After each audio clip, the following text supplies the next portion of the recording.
Thanks so much everyone for showing up, and thank you, Brian, for the nice introduction. So yeah, my name is Corina, and I study aging. And as you can probably tell by my accent, I'm actually originally not from the States. I'm originally from Madrid in Spain. And I really like to start my talks about aging with these paintings by Spanish artist Jordi Cadenas, because they're actually quite special. So if you look into them from one side, you're actually seeing a young person. But as you move around the gallery and you actually look to the other side, it ages, the same painting. And I think I think it really highlights the fact that aging is an accumulation of really small changes that happen in our body and then eventually end up having a really big effect. Now, when I say I study aging, my friends and I think a lot of people immediately think about two things in their head. Some people think that I do like skincare and like cosmetic procedures. And some other people think that I do things like cryogenics and really science fiction things. So I'm here to tell you that that's not what I do. And what we do is really try to understand the biological mechanisms that are actually behind the aging process and why some people age well and others not so well. But of course, I'm aware also that probably some of you are even thinking, why study aging, right? In the end, it's a natural process, right? We all age, and there is cancer, there is dementia, there are so many other things that I could be using my time to study, right?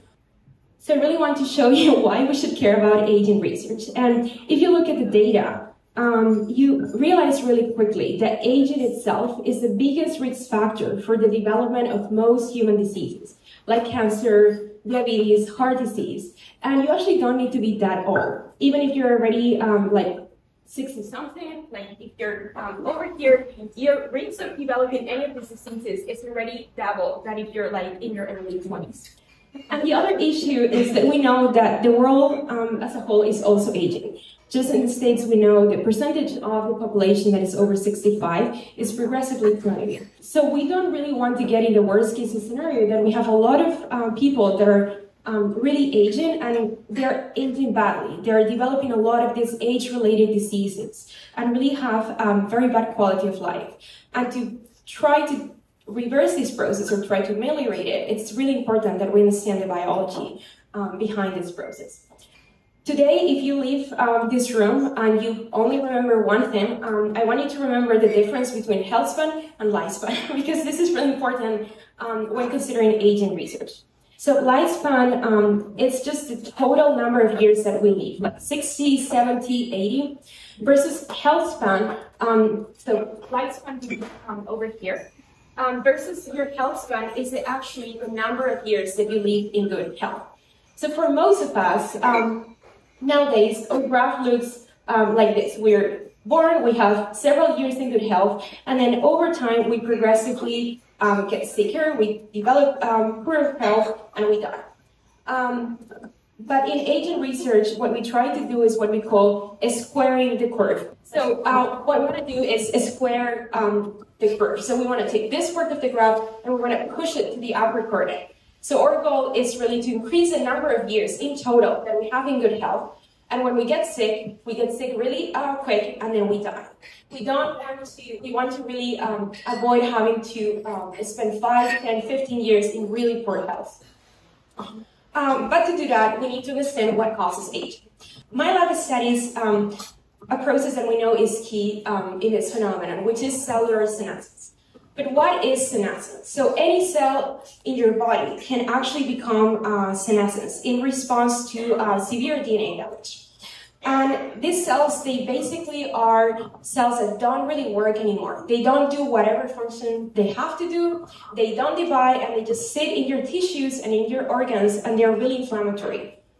They secrete a lot of molecules that affect the cells that surround them and really impair. It's not just that they don't do their jobs themselves, it's like they prevent their neighbors from actually doing their job properly. And we know that senescent cells accumulate a lot as we age. And the number of the cells that we have in our body progressively increases over time. And They do so for two reasons. One is because as we age, our body accumulates levels of DNA damage over time, and eventually it tilts the cells into becoming senescent. And on the other is because our immune system, which is amazing when we're young, and it's really good at recognizing these cells and eliminating them, progressively becomes less functional. So the end result is that you have a lot more damage and a lot of less cells being able to eliminate the senescent cells. So they accumulate, and we know from research that if we generate genetic mouse models in which they are engineered so that they can never accumulate senescent cells, we know that these mice age better. So here you have, this is the mouse that has no senescent cells, and this is its brother that has a lot of senescent cells. So definitely they're aging worse. And they're also aging faster. If you don't have senescent cells, you can live a little bit longer as well. This is great, but we cannot do this in humans. We can't engineer humans since birth to not have senescent cells. So what can we actually do to revert this process? So what we do in my lab is we take a page out of immunotherapy. So you probably saw a lot of articles in the New York Times and other media about a form of cell therapy that they call chimeric T cells. And what is this? If you think about the Greek mythology, chimerics was this monster that is a mixture of a lion, a goat, and a dragon. And this form of immunotherapy has this name because basically these are just T cells that we can take from the blood of patients when they draw blood in the doctor's office, and we can engineer them in the lab to express this chimeric receptor. It has this name because it has multiple different subunits, but what it does to the T cell is that it tells it, in response to this protein, I want you to activate and I want you to kill the cell. So in the lab, we engineer them, and then we can expand them, we can infuse them back into your body, and all it takes is one infusion. And then once they're inside your body, they're really good at going through your tissues, and the second they detect a cell that expresses this protein, they kill them, and they eliminate it. So that is really what we do in the lab. We have developed CAR T cells that can recognize the senescent cells that accumulate in our body as we age, and it eliminates. So for instance, some of the work we do employs aged mice. Does anyone here know how long does a mouse live? 3 years. Okay, that's my lab, that doesn't really count. Yeah, 3 years is probably maximum. I would say around 2 years. It's a pretty average for a mouse. So in the lab, a lot of times, we use aged mice in our research, usually around 18 to 20 months old. So that's equivalent of a human that is around 60 human years old. And we give them one dose of our CAR T cells. And what we see in the tissues of these mice is that they have a lot less of these senescent cells. Senescent cells, this is a control mouse. You see there are like a lot of these blue dots. And then in the mouse that has received our CAR Ts, they have way less blue dots, so way less senescent cells.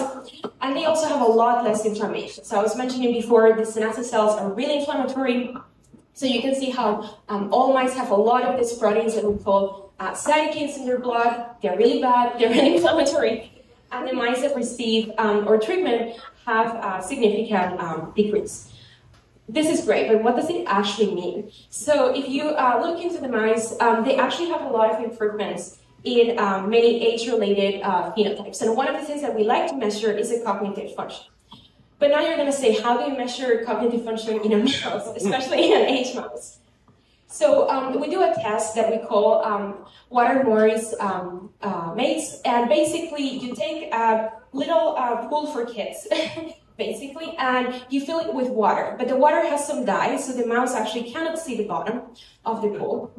And in the pool, there is a little platform. So when we release the mouse is going to swim, and eventually it's going to learn that the platform is in a certain area of the pool. And when it reaches the platform, we take it out, like it's completed the task.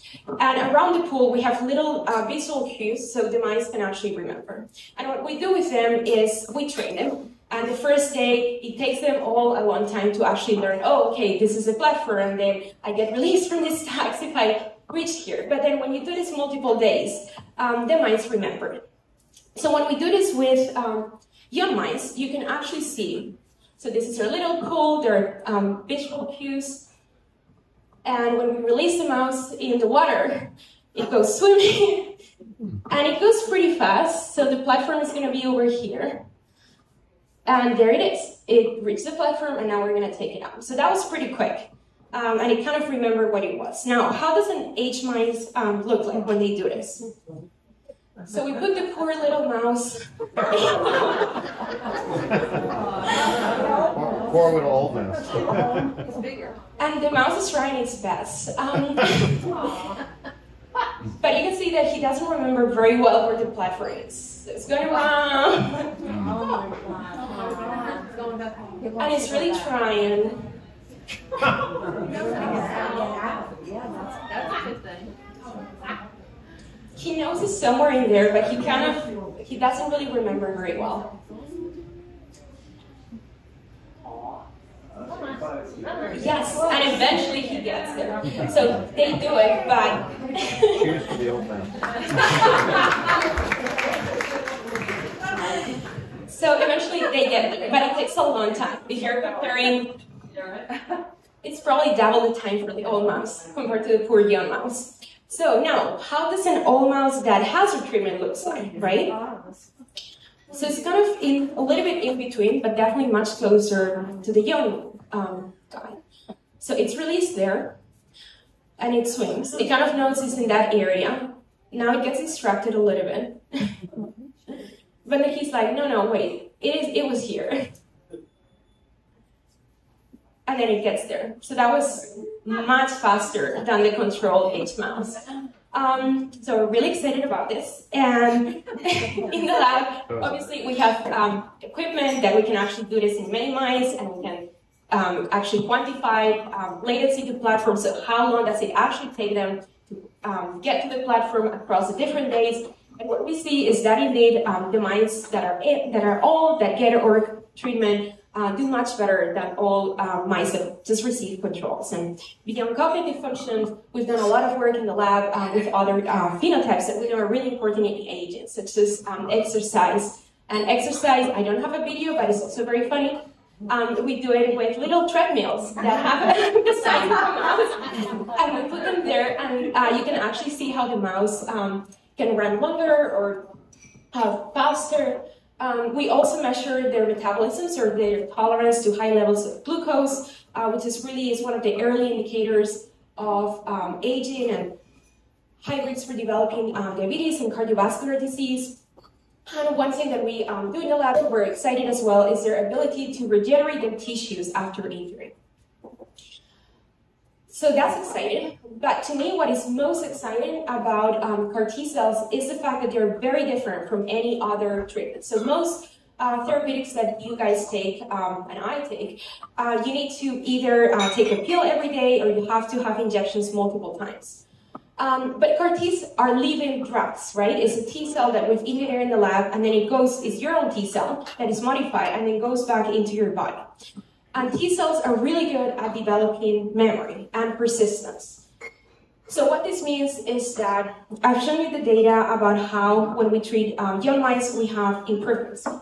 But we also know that CAR Ts can potentially develop persistence. So to test this, we decided to do a really long experiment in the lab in which we took mice that were young, were 3 months old. This is the equivalent of 20 human years. And again, we gave them one injection of our CAR Ts, and then we let them go for a long time. And what we saw was that, and this is a bit of a complicated graph, but it's just showing the number of CAR T cells that we have, both in the young mice on this side of the graph and on H mice on the other side of the graph. And the higher the number, the higher of CAR T cells you have. And in red, we have CAR Ts versus blue and green are mice that just receive control T cells. And you can see that the H mice, 1 month after infusion, they have a ton of CAR T cells, right? And this is what we would expect, because there are a lot of senescent cells, the CAR Ts see a lot of their targets, they're very happy, they proliferate a lot, and they activate.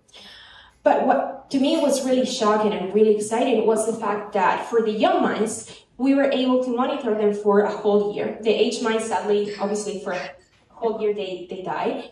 But our young mice, we monitored them for a whole year. And what we saw was that when they became older, the CAR-Ts have also increased. So as the mice aged, the levels of the cells that we initially gave them when they were young progressively increased. And we also see that this is associated with significant improvements in the aging phenotypes. So the work in my lab is really focusing in trying to use the CAR-Ts to both revert potentially aging phenotypes, but also to slow down how fast we actually age. And really, our goal is to develop this as a potential treatment for severe age-related diseases. And with this, I just want to thank my lab guys over there, who are the ones that are doing all this hard work. And of course, Calls for Harvard, which is a fantastic place to do this research. And thank you for coming today.